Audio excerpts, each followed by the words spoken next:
In 1862, the first rails were laid across what would one day become the Twin Cities of Minnesota. For over 160 years, those steel tracks have carried the weight of progress, shaping the region's identity through a legacy of innovation and relentless change.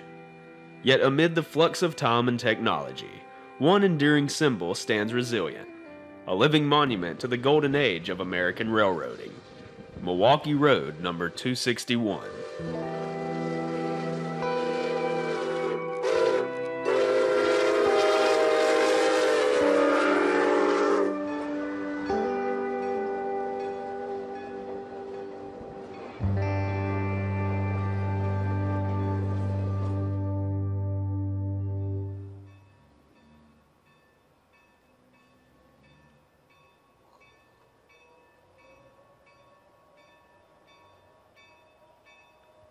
It is Friday, October 3rd, 2025. The sounds of steam power overtake the constant roar of city ambience. Today, the Friends of 261 are preparing for a Saturday and Sunday excursion along the Twin Cities and Western Railroad. After receiving permission from dispatch, the crew brings out the 261 from the shops. The base of operations for the 261 is located dead in the middle of a Y, operated by the Burlington Northern Santa Fe. Today, the 261, along with some of the train's passenger cars and diesel helper, will be making a shuttle move to Hopkins, Minnesota. Before beginning the journey west, 261 and its tool car must clear the shops so that the diesel helper has room to switch out the passenger cars into the correct order.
Repositioning to the Harrison Street grade crossing, 261 is making a shove move as it continues to negotiate the Y.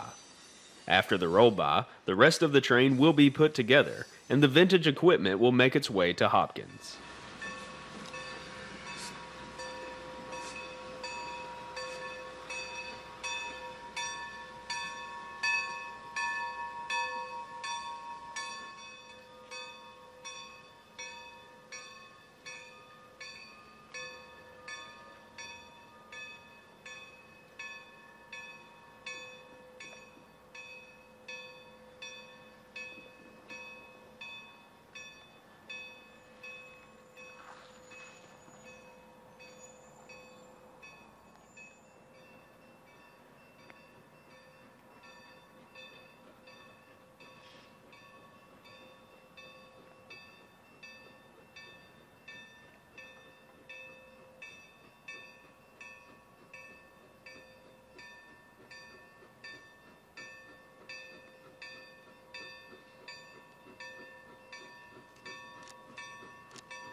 Just by downtown, the Nicollet Island Silver Railroad Bridge spans over the Mississippi River.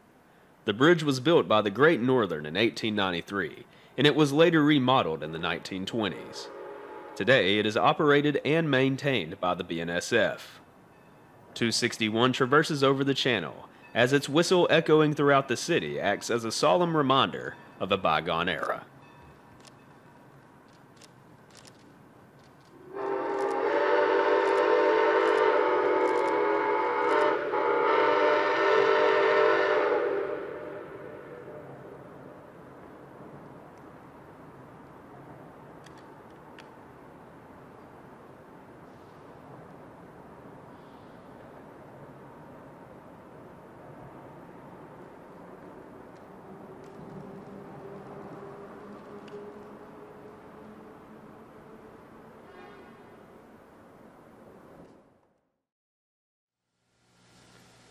With the train now on TC&W property, final preparations are being made for the weekend's trips.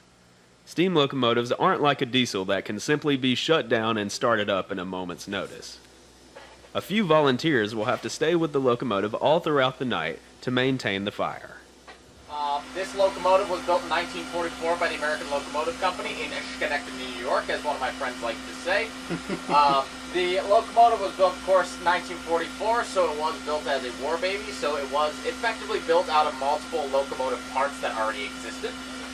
She'd operate the Milwaukee Road primarily through the next 10 years of her next decade or so, namely in mixed service, fast freight trains, but also pulling fast passenger trains, primarily also Hiawathas as well. By that point, though, in the 1950s, of course, the Milwaukee Road was starting to take out diesel, or put in diesels and take steam out. So eventually, by that point, with only 10 years of life, she was retired. The nice thing about that was 261 and 265, her sister engine, were the nicest running engines of the S3 class, and so they got preserved in Green Bay up until about 1991, when 261 got pulled out by Steve Sandberg, our owner, and restored to operating condition like we've got here today.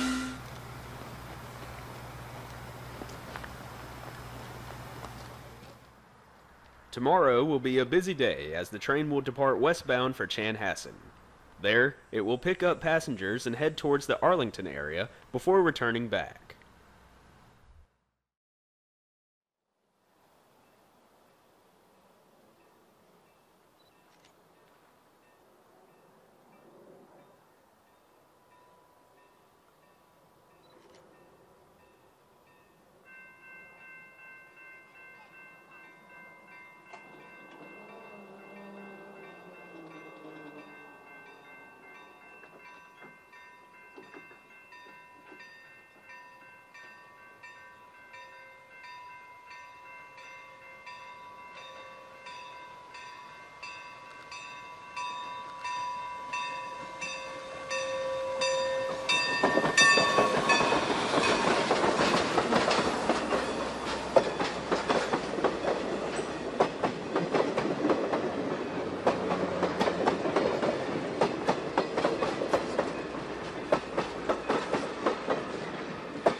Slowing to a halt in Chanhassen, the train will begin boarding procedures for the Harvest Barbecue Express Special. Over the 2 days of excursions, over 600 passengers would ride behind this historic equipment.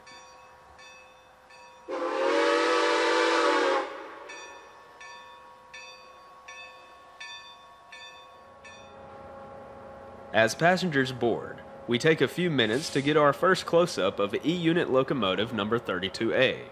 With no means to turn the train around, the 32A will be tasked with towing the train back east. Before departure, we leapfrog ahead to the small community of Augusta, where the suburban communities of the Twin Cities have thinned out and rural Minnesota is prominent. Dozens of rail fans line the side of Highway 43. Many of them, like us, traveled across significant portions of the country to see the 261 in action.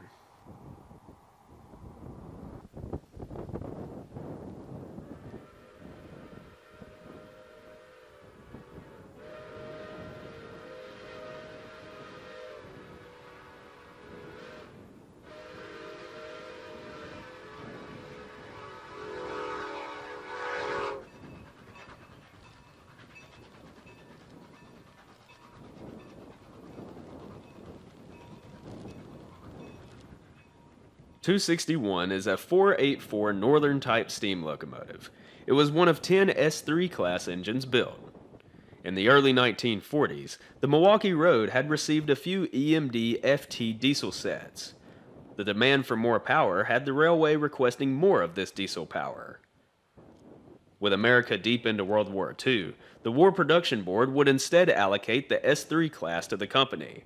As Zach mentioned earlier, the S3s were in fact war babies and used several different components of already existing engines. The frame is that of a Rock Island R67B Northern type locomotive, with the boiler of a K-class Northern utilized by the Delaware and Hudson.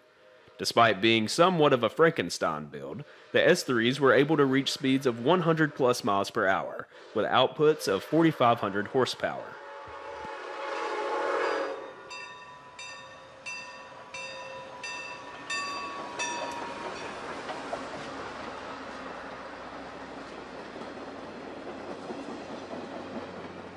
The 8 driving wheels of the locomotive stand at a height of 74 inches. 4 of the 10 locomotives of the S3 class had been converted to burn oil, none of which escaped the scrapper's torch. But there has been some talk of the 261 being potentially converted from coal to oil in the future. While the subject is still being debated by the organization, today the distinct smells of a coal burner spreads out across these small Minnesota communities. At Norwood, Young America, the train turns to the southwest on the route to Arlington.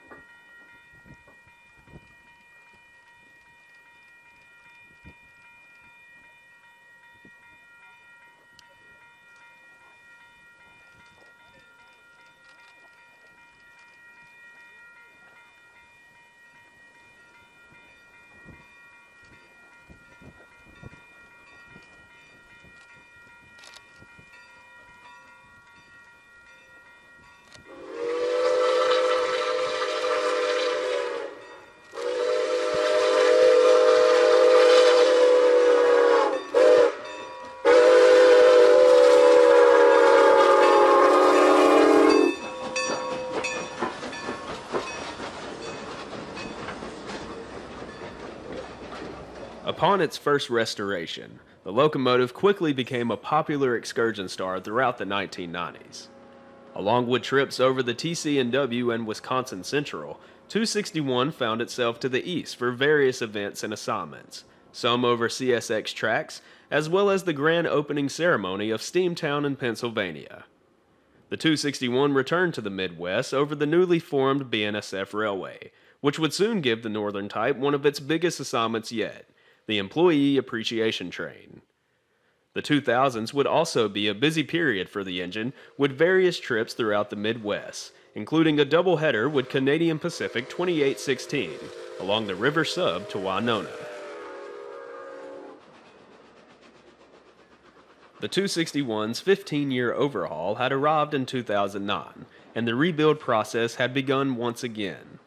After heated negotiations over leasing terms, the friends of the 261 were able to outright purchase ownership of the locomotive for $225,000. Upon its return in 2013, 261 would run various excursions throughout Minnesota and North Dakota. This trip in 2025 would mark its first extended excursion in 3 years, which is exactly why we jumped on the opportunity to see it in person.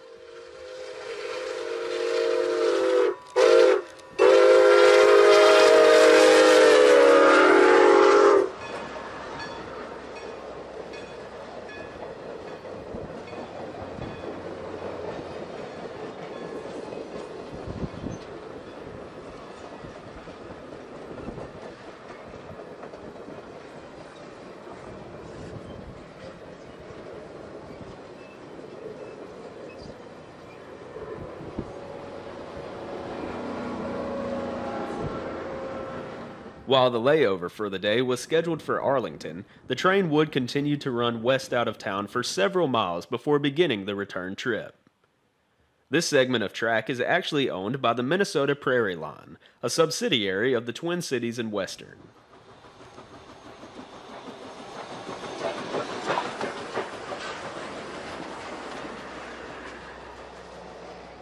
This is former Chicago and Northwestern track, but once it abandoned the line in the 1980s, the route would be passed around by several owners before eventually being acquired by the TC&W.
The return trip has now commenced, and 32A will now lead the train back to Arlington for the layover.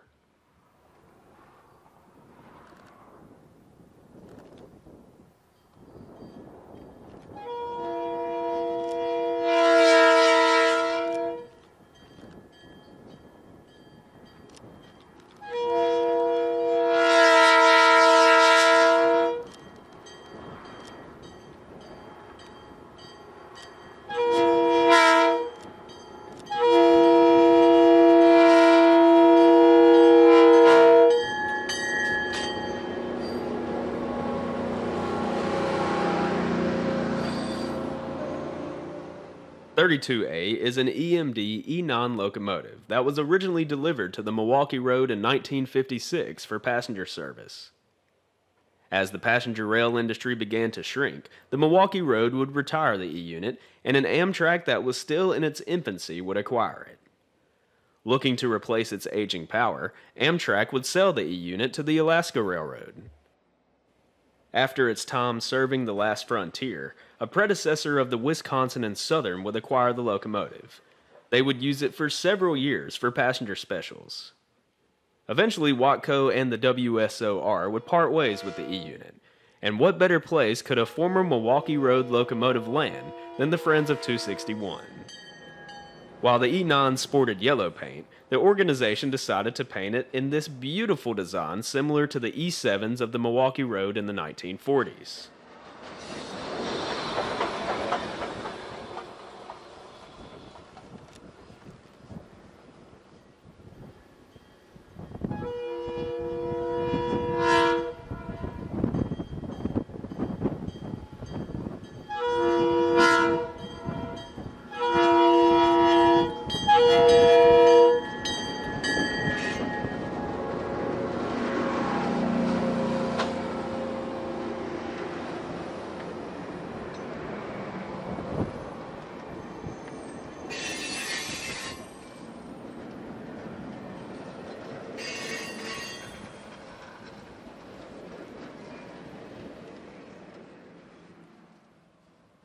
32A pulls the train into Arlington. Passengers will be given the opportunity to disembark to explore the town's shops and various vendor setups. During this time, the steam crew will service the 261.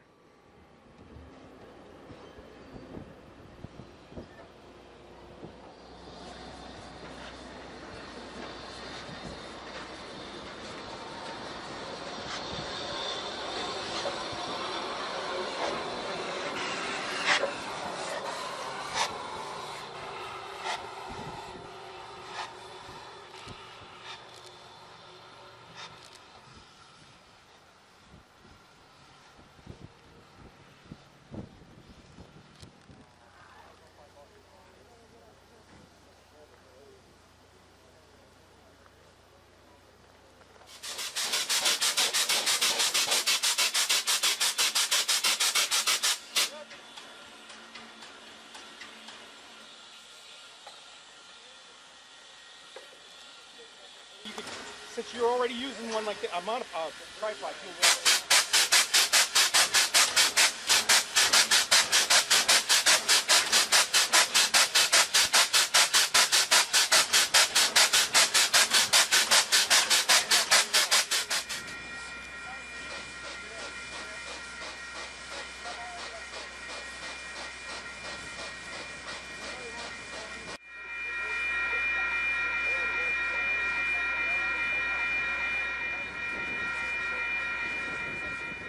Once the crew completes servicing the engine, passengers get the opportunity to view a photo run-by. Listen closely to the different whistle. This is a Milwaukee Road 3 chime that isn't used nearly as much as the Santa Fe 6 chime. The crew will switch back to the 6 chime at our crossing, but we were glad to document the differences in one clip.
After the run-by, the passengers have climbed back aboard, and now they enjoy the ride east back to Chanhassen. Ironically, with the steam locomotive now in tow, the light is now its best for it.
The Harvest Barbecue Express is arriving back into Chanhassen. While the passengers' fun day on the rails will be concluding, the Friends of 261 still have a lot of work to do, but they must first return to Hopkins.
As the train arrives into Hopkins, the 32A will be charged with taking the passenger cars to be refilled with water, while the 261 will be disconnected and serviced by the grade crossing.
The engine is being prepped for the second excursion to Glencoe tomorrow morning.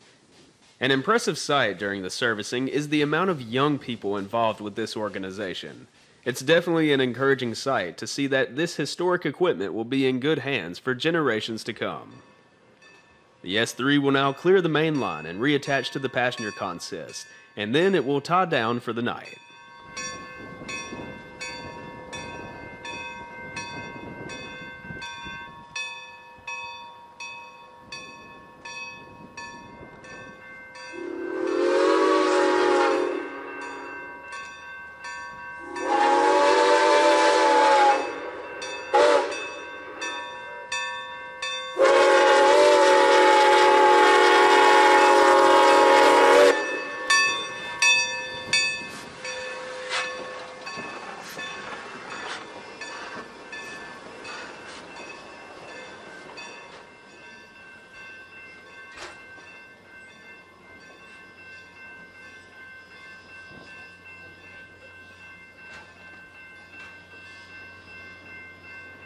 While we would not be covering the Sunday excursion to Glencoe, we would venture our way back to Minneapolis Junction to see the train be put away into the shops.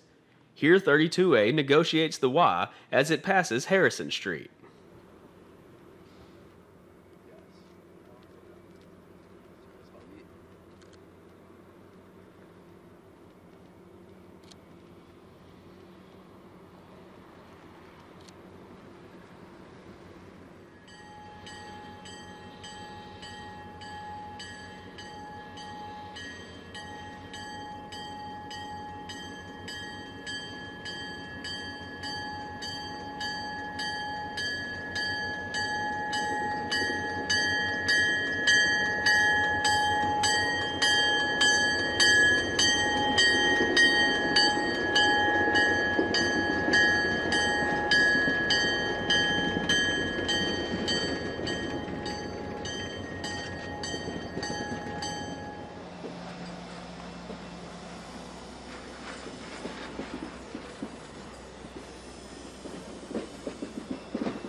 Before clearing the main line, the E unit will head into the yard alone, as it will be utilized to switch out the train once 261 is settled back into the shops.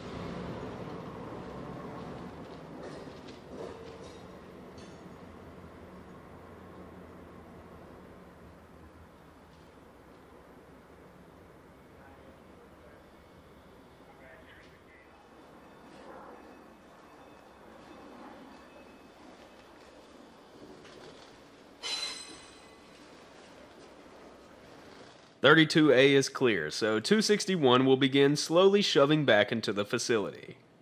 As we film our final shots of the 261, I'd like to thank you all for watching the video. This has been one of our most memorable projects to produce, and many thanks are owed to several local experts and the friends of 261 for their hospitality towards us. Until the next time, my friends, I will be seeing you somewhere out there along the rails, and as always, thanks for watching."